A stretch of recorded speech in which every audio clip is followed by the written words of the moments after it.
भारत के पूर्व प्रधानमंत्री भारत रत्न आदरणीय श्री राजीव गांधी जी की पुण्यतिथि पर आयोजित राजीव गांधी स्टडी सर्किल बीकानेर द्वारा राष्ट्रीय गोष्ठी के संयोजक एवं उनमें सभी भाग लेने वाले विद्वान जनों को मैं धन्यवाद देता हूं कि उन्होंने इस उपलक्ष्य में इस तरह का आयोजन करने की सोची।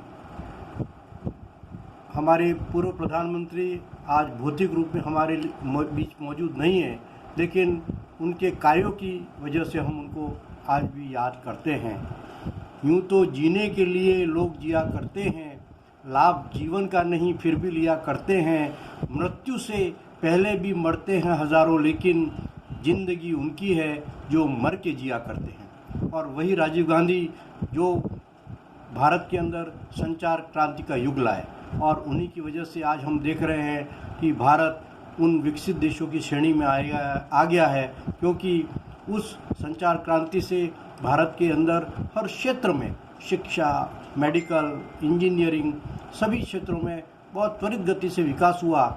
मुझे याद आ रहा है उस समय का क्षण जब संचार क्रांति के माध्यम से राजीव गांधी परिवर्तन ला रहे थे, तब कई लोग उसका विरोध कर रहे थे कि भारत में अनएम्प्लॉयमेंट हो जाएगा और बहुत समस्याएं आएंगी। लेकिन जब बाद में लोगों को पता लगा इसकी उपयोगिता का, तो आज हम देख रहे हैं उसी संचार क्रांति की वजह से, इस कोरोना की वजह से जिस तरह की त्रासदी हम देश में भुगत रहे हैं, आज शिक्षण संस्थाओं में वेबिनार आयोजित हो रहे हैं, ऑनलाइन टीचिंग हो रहा है, ये सब उसी संचार क्रांति का ही भाग है। राजीव गांधी दूरदृष्टा थे, समय को पहचानते थे, और समय की पहचानता की वजह से ही उन्होंने ये क्रांति इस देश में लाई, जिसका हम सब उपभोग कर रहे हैं। मित्रों, समय नदी की धार है, उसमें सब बह जाया करते हैं, पर होते हैं कुछ लोग ऐसे जो इतिहास रचाया करते हैं। कुछ लोग थे कि वक्त के सांचे में ढल गए, और कुछ लोग थे कि वक्त के सांचे में बदल गए। वक्त के सांचे बदल गए, उनकी वजह से हम देख रहे हैं उन्होंने कई और कार्य किए, महत्वपूर्ण कार्य किए। विशेष कार्यों में मैं गिनाना चाहता हूं कि किस तरह से उन्होंने संविधान 74वां 75वां संशोधन करके हमारे पंचायत राज संस्थाओं को सुदृढ़ किया। केंद्र का पैसा सीधा पंचायतों तक जाने लगा। 18 वर्ष के युवकों को मतदान का अधिकार प्राप्त कराया। महिलाओं को, SC ST OBC को आरक्षण की व्यवस्था दी, जिससे कि पंचायत में उनकी भागीदारी हो। उन्हीं की वजह से हम देख रहे हैं कि आज बड़े बड़े संस्थान, एम्स, IIM, IIT नए खोले गए। उस समय वो कहते थे कि 12वीं की कक्षा के बाद में हर विद्यार्थी को अपनी रुचि के अनुसार अलग अलग विधाओं में प्रवेश लेना चाहिए, विश्वविद्यालयों में ज़्यादा नहीं जाकर के ऐसे कार्य सीखे। वही आज की आवश्यकता हमको नज़र आती है। तो दूरदृष्टा थे। मैं आज के युवाओं को कहना भी चाहता हूँ कि निगाहों में सपने सजा कर तो देखो, इरादों को मकसद बना कर तो देखो, किनारे पर रहकर किसे क्या मिला है, जरा इस समुंदर में आकर तो देखो। गोते लगाने पड़ेंगे।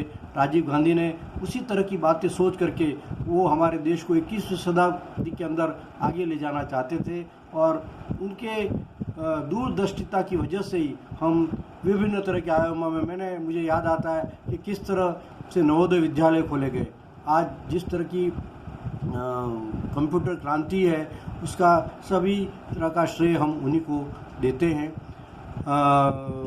उस समय की बात मुझे अभी भी याद आ रही है, जब वो पहली बार अमेरिका गए और वहाँ के संसद भवन में उन्होंने जब भाषण दिया, एक युवा और क्लीन छवि वाला व्यक्ति जो कि कभी पहले पॉलिटिक्स में नहीं रहा, ऐसा शानदार भाषण दिया कि आज भी एक एक शब्द उनका उस समय जिस दृढ़ता से उन्होंने विश्व पटल पर रखा था, याद किया जाता है।